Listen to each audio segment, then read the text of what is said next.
여러분, 바울은 드디어 본격적인 권면을 시작합니다. 하나님의 뜻은 이것이니 너희의 거룩함이라. 바울이 지금 무엇을 말하고 있어요? 바울의 생각? 바울의 느낌? 바울의 어떤 필요? 아니요. 바울은 지금 하나님의 뜻을 말하고 있어요. 여러분, 우리가 이렇게 지금 성경을 펼쳐서 그 하나님의 뜻을 읽고 있으니까 실감을 못하는 것이지. 여러분, 가만히 한번 생각해 보세요. 여러분, 날마다 삶의 그 자리에서 진짜 알고 싶은 게 무엇입니까? 정말 알고 싶은데 알 수 없어서 가슴을 치며 답답해하는 것이 무엇입니까? 그게 하나님의 뜻 아니에요? 하나님의 뜻을 그렇게 알고 싶고 하나님의 뜻을 알지 못해서 답답한 게 우리네 날마다 삶 아닙니까? 그런데 그렇게나 알고 싶은 그 하나님의 뜻이 이렇게 명확하게 선포되고 있는데, 근데 반응은 그렇게 시큰둥하세요? 제가 그랬다고요. 제가 하나님의 뜻은 이것이니 너희의 거룩함이라. 성경이 하나님의 뜻에 대하여 명확하게 나에게 이야기하는데 제가 시큰둥하더라고요. 그게 하나님의 뜻이라는데도 불구하고. 왜요? 제 관심은 나의 거룩함에 있지 않고 알고 싶은 게 따로 많이 있거든요. 그걸 좀 가르쳐 주십시오, 하나님. 거룩은 됐고요.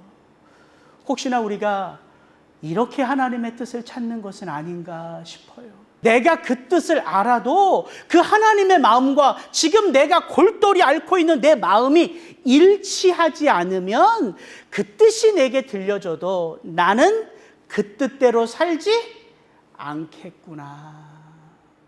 그래서 내 신앙이 날마다 그 하나님에게로 자라지 않는 것은 아닌가 싶은 거예요. 여러분, 신앙을 가지면서도 하나님을 믿는다 말하면서도 우리 그렇게 하나님의 뜻에 정말 관심이 있는지를 돌아봐야 돼요. 그래서 우리가 날마다 점검하고 돌아보고 확증해야 될 게 있습니다. 지금 정말 내게 중요한 게 뭐냐는 거예요. 그게 나라면 우리 하나님의 뜻에 관심이 없어요. 정말 관심이 있는 건 내 뜻이죠. 그래서 물어봐야 돼요. 내가 중요한지 하나님이 중요한지. 그걸 점검해야지만 내 뜻이 아니라 누구 뜻이 중요하다? 하나님의 뜻이 중요하다. 나의 성공과 나의 성취와 나의 행복이 먼저가 아니라 내가 누구 안에 있다? 하나님 안에 그 하나님의 나라를 위하여 살아가고 있다. 그래서 주님이 가르쳐 주신 거예요. 무엇을, 우리가 날마다 무엇을 놓고 기도해야 하는지. 그게 주기도문 아닙니까? 하늘에 계신 우리 아버지, 어떻게 시작해요? 하나님의 그 이름이 거룩히 여김을 받으시고 하나님의 나라가 임하옵시고 하나님의 뜻이 하늘에서 이루어진 것 같이 땅에서도 이루어지리다. 그걸 날마다 기도하라는 거예요. 주님이 우리를 아시죠. 우리가 날마다 무엇에 흔들려 살아가는지를 아신다고요. 그렇게 생각하니까 바로 이 말씀이 다시 보여지더라고요. 하나님의 뜻은 이것이니 너희의 거룩함이라. 이게 다시 보여져요, 제 안에. 오늘 설교는 클리어합니다. 왜 하나님이 우리를 거룩한 삶의 자리로 우리를 초대하시는가. 그 하나님의 마음을 좀 여러분과 나눌 수 있기를 소망합니다. 여러분, 무엇보다 우리가 알아야 할 것은 이 거룩이요, 하나님의 성품 가운데 첫 번째가 거룩입니다. 거룩. 거룩이 뭐예요? 죄와 타협하지 않으시고 악을 결코 그냥 둘 수 없는 하나님의 마음이 거룩이에요. 그래서 이 거룩이라는 히브리어 카도시라는 단어는요, 자연스럽게 이런 뜻을 갖고 있어요. 구별됨, 분리됨. 하나님이 무엇과 분리될까요? 죄와 분리되죠. 그래서 우리가 구약 성경에 보면 그 레위기, 민수기, 출애굽기에 보면 하나님께서 성막을 지으라 명하시고 성막 안에 있는 모든 기물들을 다 어떻게 하시죠? 모세와 아론을 통하여 거룩한 기름, 관유로 다 기름을 바르라고 하세요. 뭐예요? 하나님의 것으로 구별하라는 거예요. 그래서 성도는 어떻게 불러요? 거룩한 백성, 성도라 부르는 것이고, 성도는 하나님의 성령을 모시고 살아가는 거룩한 성전이 되는 것이지.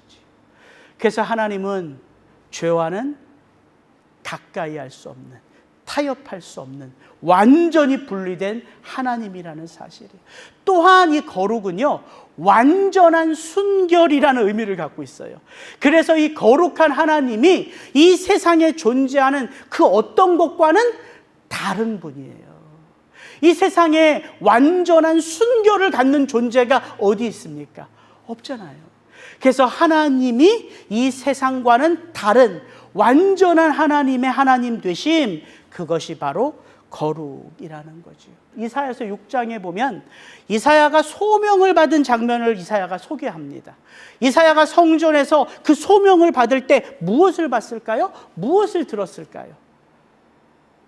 그 성전 안에 하나님의 거룩한 보좌가 있고 하나님의 그 거룩한 임재가 보이는데 그분의 그 옷자락이 성전 전체에 가득한 것을 이사야가 보았습니다. 그리고 이사야가 듣지요. 뭘 듣습니까? 그 보좌 주위로 수많은 스랍들이 날아요. 그런데 그 스랍들이 자기의 눈을 가려요. 자기의 발을 가립니다. 그리고 두 날개로 날면서 오직 이 한 소리만 외쳐요. 거룩하다, 거룩하다, 거룩하다, 만군의 주 여호와여, 당신의 영광이 온 땅에 충만하도다. 그 하나님의 거룩한 임재를 이사야가 보았을 때, 들었을 때 그는 하나님 앞에 납작 엎드려서 아무 말도 하지 못하고 오직 이 한마디만 고백합니다. 그게 뭐예요? 화로다 나여 망하게 되었도다. 입술이 부정한 내가 그 거룩하신 하나님 만군의 주 여호와를 보았도다. 왜 이사야는 그 거룩하신 하나님의 임재를 보았을 때 화로다 나여 망하게 되었다 고백했을까요? 그게 인간의 유일한 반응, 오직 하나의 반응일 수밖에 없기 때문이에요. 여러분, 완전한 거룩 앞에 서면 뭐가 드러나기 때문에? 나의 죄, 우리의 부정함. 그 부정함이 드러나기 때문에 화로다 나여 망하게 되었도다 고백할 수밖에 없는 거예요. 베드로가 예수님의 그 실체 앞에 섰을 때 주여 나를 떠나시옵소서 나는 죄인이로소이다. 이걸 누가 가르쳐서 아는 게 아니라요, 그게 죄인인 우리의 유일한 반응이라고요. 달리 어떤 것을 표현할 방법이 없습니다. 죄가 드러나는 유일한 길은 그 거룩한 하나님의 임재 앞에 설 때고, 죄가 씻어지는 유일한 길은 그 하나님의 임재 속에서 하나님의 은혜를 받아 누릴 때라고요. 그래서 오늘도 우리가 이 예배 가운데 그 하나님을 대면하는 거예요. 아, 하나님이 나를 그 거룩으로 초대하시는 거구나. 여러분, 이게 예배의 감격이라는 거예요. 여러분, 구약 성경을 보면 하나님이 자주 이스라엘 백성들에게 이렇게 말씀하십니다. 내가 거룩하니 너희도 거룩할지니라. 나는 너희의 하나님이 되려고 너희를 애굽 땅에서 인도하여 낸 여호와라. 내가 거룩하니 너희도 거룩할지니라. 하나님이 우리의 삶 속에 무엇을 이루시기 위하여 우리 한 사람 한 사람의 하나님이 되시려고 하셨던 수많은 일들이 있다는 거예요. 여러분, 그게 복음의 역사입니다. 이스라엘 백성들이요, 그냥 출애굽을 한 게 아니잖아요. 그 애굽의 430년 노예로 살 때에 하나님이 그들의 그 안타까움을 들으시고 보시고 아시고 그들 가운데 모세를 보내요. 무슨 일들을 보여주십니까? 하나님이 누구신지를 보여주세요. 여러분, 그게 10가지 재앙이에요. 우상이 가득한 세상 가운데 하나님이 누구신지를 봐야지만, 알아야지만 믿을 수 있는 거예요. 그래서 고백할 수 있는 것이죠. 내가 너희의 하나님이 되려고 너희를 애굽 땅에서 인도하여 낸 여호와라. 그리고서 하나님의 관계는 이스라엘 백성들과 더 이상 맺지 않았나요? 아니요. 출애굽기 19장에 보면 하나님께서 정말 독수리가 자기 새끼를 그 날개에 품고 날아가 그들을 출애굽시킨 목적은 너희가 거룩한 내 백성이니 너희의 삶 가운데 무엇을 이루고자, 거룩하신 하나님의 삶을 그대로 너희의 삶 속에 이루고자 너희가 나의 제사장 나라가 된다. 이렇게 말씀하세요. 출애굽기 19장 4절부터 6절의 말씀과 우리가 지난주 살펴봤던 베드로전서 2장 9절의 말씀을 비교해서 한번 읽어보십시오. 똑같습니다. 너희가 나의 거룩한 백성이요 너희가 나의 제사장 나라가 되어 이 세상이 다 누구에게 속한 것임을, 내게 속한 것임을 누구를 통하여 드러낸다? 너희들의 거룩한 삶을 통하여 이 온 세상 가운데 나 하나님 여호와가 드러난다. 그래서 하나님이 저희를 구원하신 거예요. 그래서 하나님이 저희 안에 있는 모든 죄악을 하나도 남김없이 씻어주시는 거예요. 그래서 우리 가운데 누가 머물러 계세요? 거룩한 하나님의 영, 홀리 스피릿이에요. 그래서 구원은 성령 안에서 시작하고 물과 성령으로 거듭나는 거예요. 성령 안에서 지속되고 성령 안에서 완성되는 것이지. 여러분 사실 우리에게 익숙한 하나님의 속성은 거룩이 아닙니다. 여러분 어떤 속성이 더 익숙해요? 우리가 좋아하는 하나님의 성품, 하나님은 무엇이라? 하나님은 사랑이시라. 내가 그 하나님 앞에 부족하고 연약해도 나를 사랑하시기에 끔찍히 사랑하시는 하나님은 사랑이시라. 이게 훨씬 더 친근하죠. 하나님은 공평하시다. 공평하신 하나님, 정의의 하나님, 하나님은 노하기를 더디하시고 인자와 자비가 충만하시도다. 자비하신 하나님, 인자하신 하나님, 은혜의 하나님. 사실 이런 하나님의 성품들이요 훨씬 더 친근하고 우리가 훨씬 더 잘 안다고요. 왠지 거룩하신 하나님 하면 불편해요. 불편해. 우리에게는 거룩하신 하나님에 대한 감각이 별로 없다고요. 그래서 하나님의 뜻은 이것이니 너희의 거룩함이라 이 뜻이 분명히 보여줘도 관심이 별로 없는 거예요. 그래서 제가 이 거룩함에 대하여 다시 공부를 하고 싶은 마음에 학교 다닐 때 봤던 조직신학 책들 몇 개를 꺼내서 하나님의 성품 편을 다시 찾아서 봤다는 거 아닙니까? 여러 권을 보면서 제 눈이, 제 마음이 가는 책 한 권이 있었어요. 그 책은 참 다른 책들과는 다르게 하나님의 성품을 우리에게 알려주는데 가장 먼저 어떤 성품을 소개할까요? 하나님은 거룩하시다. 그래서 그 책을 쭉 읽어보니까 한 가지 생각하지 못했던 것을 제가 생각하게 되더라고요. 그렇지. 여러분 사랑이라는 건요 참 좋은 거잖아요. 그러나 사랑은 왜곡된 사랑도 있지요. 그래서 무엇인가를 소유하려 하고 집착하려 하고 왜곡된 사랑이 있어요. 그래서 얼마나 많이 상처를 입기도 하고 문제가 생기기도 합니까? 성경은 말합니다. 돈을 사랑함이 일만하게 뿌리라. 공평과 정의. 여러분 세상에 법이 있다고 해서 사람들이 바뀐가요? 그렇지 않습니다.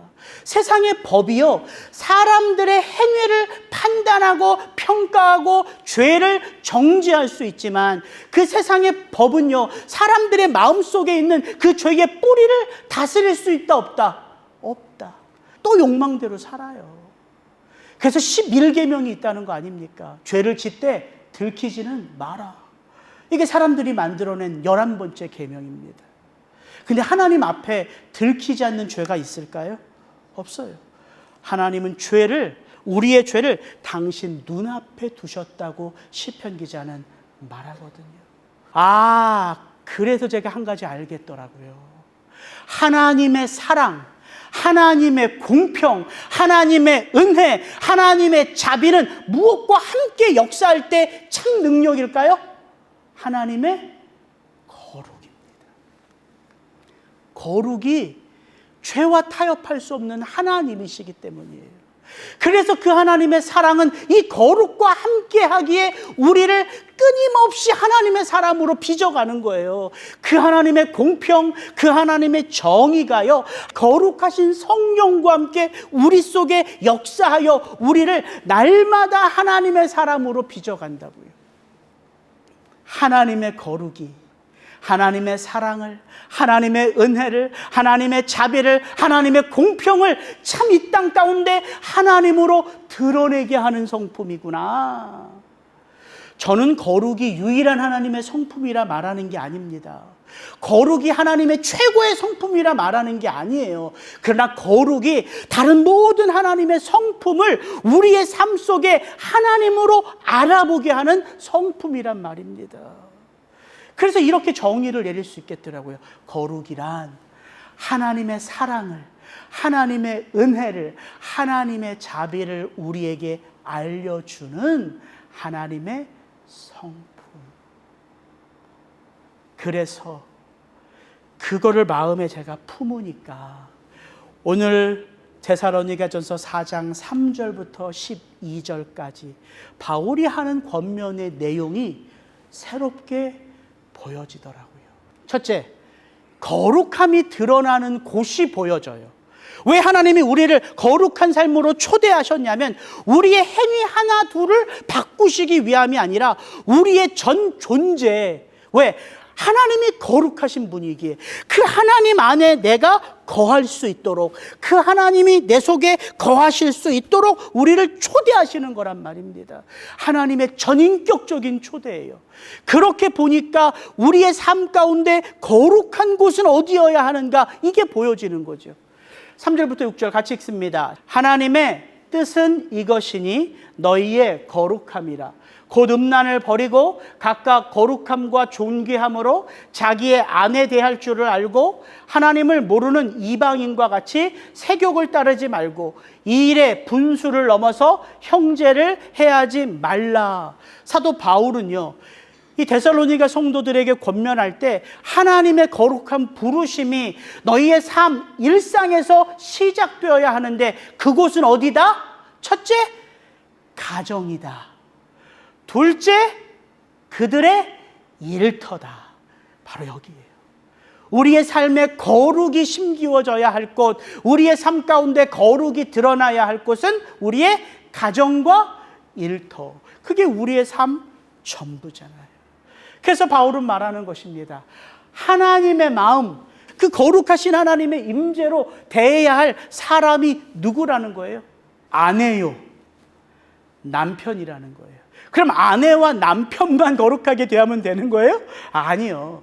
자녀여야 하고 부모여야 하는 거죠. 그게 가정이에요, 가정. 왜 사도 바울이 이 가정의 음란, 부부간의 관계로부터 이런 말을 시작하냐면 데살로니가 전서는 뭡니까? 분류상 서신서예요. 이게 복음서가 아니라 역사서가 아니라 서신서예요. 서신서란 그 구체적인 상황 속에 놓여져 있는 그 개개인의 교회를 향하여 쓴 편지란 말이죠. 바울은 지금 이 데살로니가 전서를 어디에서 쓰고 있을까요? 고린도에서 쓰고 있습니다. 지금 고린도의 상황, 그리고 이 편지를 받는 데살로니가 상황은 그들의 모든 삶의 자리에 무엇이 익숙하냐면 우상 숭배가 익숙한 곳이에요. 고린도에, 데살로니가엔 수많은 우상 신전이 있습니다. 근데 참 아이러니하게 대부분의 우상 숭배의 그 제2의식은요, 다 술과 파티 문화예요. 그리고 그 끝은 어디로 갈까요? 그 우상 신전에 있는 성창들, 성창이에요. 전부 창기입니다. 그 여사제들과의 섹스로 끝나요. 그게 자연스러운 문화라고요. 데살로니가의 이방인들은 수십 년, 수백 년 동안 그런 문화 속에서 살았어요. 그런 그들이 복음을 듣고 예수 안에서 하나님을 믿는 믿음의 삶을 사니까 바울은 어디서부터 시작해요? 너희의 가정 가운데 각각 거룩함과 존귀함으로 대해야 할 사람이 있다. 데살로니가 교회에 보면요, 이제 막 예수 그리스도를 믿고 잘 자라잖아요. 근데 이게 데살로니가 교회가 1년, 2년 지나다 보니까 그 데살로니가 성도들 가운데에 재림에 대하여 오해하는 사람들이 생겼어요. 여러분, 초대교회들 전부 다 재림이 언제 올 거라고 생각했을까요? 2000년 후에 재림이 올 거다. 그들이 그렇게 복음을 믿고 예수님을 기다렸을까요? 그렇지 않습니다. 사도들도 사실은 언제 예수님이 다시 오실지는 모르지만 그 복음을 전할 때 예수님은 언제 오신다? 곧 오신다. 이렇게 복음을 전했던 거예요. 그래서 우리의 삶을 깨어 있어야 한다. 정결하게 해야 한다. 근데 이게 1년이 지나고 2년이 지나고 3년이 지나고 20년이 지나면 과연 그 교회 성도들 가운데는 어떤 일들이 생길까요? 정말 예수님이 오기는 하는 것인가? 정말 내가 이렇게 가난하게 사는 게 이거 내가 손해보며 사는 게 아닌가? 이런 끊임없는 갈등들이 생기기 시작해요. 그래서 그들 가운데는 처음에는 복음을 전하는 일이 중요하고 열심히 사는 게 중요한데 이게 점점 시간이 가니까 일 자리에서도 떠나 살게 되고 믿음에서도 떠나 살게 되고 그런 일들이 벌어지기 시작했어요. 그래서 데살로니가 후서에 보면 바울이 말하잖아요. 일을 안 하면 뭣도 마라, 먹지도 마라. 그러니까 바울이 강조하는 게 가정에서의 음란, 일터에서의 열심, 근면, 그 이야기를 하는 거라고요. 여러분, 이렇게 복음은요, 특별히 서신서 가운데 나타나는 복음은요, 우리의 삶의 정황을 정확하게 건드립니다. 그래서 이 데살로니가전서 4장의 이 거룩에 대한 말씀을 우리가 들을 때에 우리는 새롭게 오늘 나의 삶 속에서 하나님이 원하시는 거룩은 무엇인지를 돌아보게 되는 거지요. 결코 아내만 존귀하게 거룩하게 대하라는 말씀이 아니라는 거예요. 여러분, 레위기 19장에 보면 과연 하나님은 그 하나님의 거룩함 같이 내 백성이 거룩하게 살아야 할 삶의 영역은 어디인지를 아주 구체적으로 말씀하십니다. 레위기 19장이에요. 이렇게 시작해요. 여호와께서 모세에게 말씀하여 이르시되 너는 이스라엘 자손의 온 회중에게 말하여 이르라. 너희는 거룩하라. 이는 나 여호와 너희 하나님이 거룩함이니라. 너희 각 사람은 부모를 경외하고 나의 안식일을 지키라. 이렇게 시작해요. 레위기 19장은.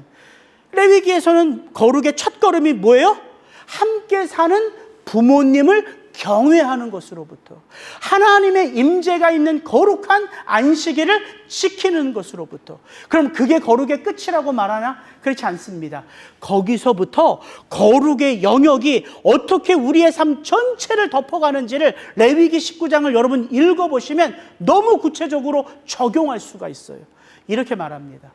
화목 제사를 드린 후에 그 화목 제물을 어떻게 나누어 먹어야 하는지를 말해요. 그것을 잘 나누는 게 거룩이란 말입니다.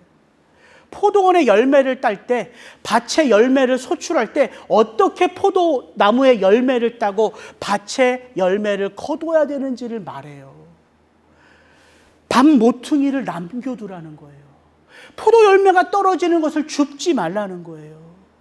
우리 같으면 그거 다 주워가지고 어려운 사람 나눠주면 좋을 것 같잖아요. 그렇게 하지 말라는 거예요. 내 것이라서 나누어주고 이거 허세 부리는 거라는 거예요. 떨어진 것은 하나님이 떨어지게 한 거니 가만히 두면 나그네들이, 가난한 자들이 그거 조용히 주워가서 먹을 수 있게 하는 게 거룩이라는 거예요. 이웃들에게 어떻게 행해야 하는지, 이웃에게 일을 시켰으면 그들의 돈을, 그들의 일값은 그들의 몫이잖아요. 착취하지 말라고 말합니다. 재판할 때에 어떤 태도로 재판해야 하는지를 말합니다. 가난한 자라고 봐주지 말라고 말해요. 머리를 어떻게 깎고 수염을 어떻게 길러야 하는지를 말합니다. 장사할 때에 어떤 추와 저울을 사용하여 장사를 해야 하는지를 말합니다. 그들 가운데 있는 이방인들을 어떻게 대해야 하는지를 말합니다. 그들 가운데 있는 장애우들을 위하여 어떻게 섬겨야 하는지를 말합니다. 부모를 경외하는 게 거룩의 다가 아니에요. 안식일을 거룩히 지키는 게 거룩의 다가 아니에요. 우리의 삶 전 일상이 하나님의 거룩함을 드러내는 통로라는 거죠. 그래서 제가 한 가지 느껴지는 게 있더라고요. 하나님의 마음이 느껴져요. 아니, 하나님이 내가 머리를 어떻게 깎는지, 내가 수염을 어떻게 기르는지, 내가 어떤 장사의 전략을 세우는지, 이거 하나님이 뭐 그렇게 세심히 관심을 가질까? 그 모든 것 다 하나님이 누구와 함께 하고 싶다는 거예요? 나와 함께 하고 싶다는 거예요. 그 하나님의 마음이 느껴지니까 죽겠더라고요. 내가 아내를 대할 때 하나님의 마음으로 대할 수가 있구나. 하나님이 그거를 원하시는구나. 내가 우리 딸들을 대할 때 하나님이 그 자리에 함께 하고 싶구나. 내가 우리 성도들을 섬길 때 그 자리에 하나님이 함께 하고 싶구나. 하나님의 마음은 이런 거예요. 내 대신 내가 싸워줄게. 내 대신 내가 세워줄게. 내 대신 내가 팔아줄게. 내 대신 내가 섬겨줄게. 이 마음 여러분 느끼실 수 있을까요? 그래서 거룩이 우리가 이 땅에서 하나님을 닮아가는 유일한 길이구나.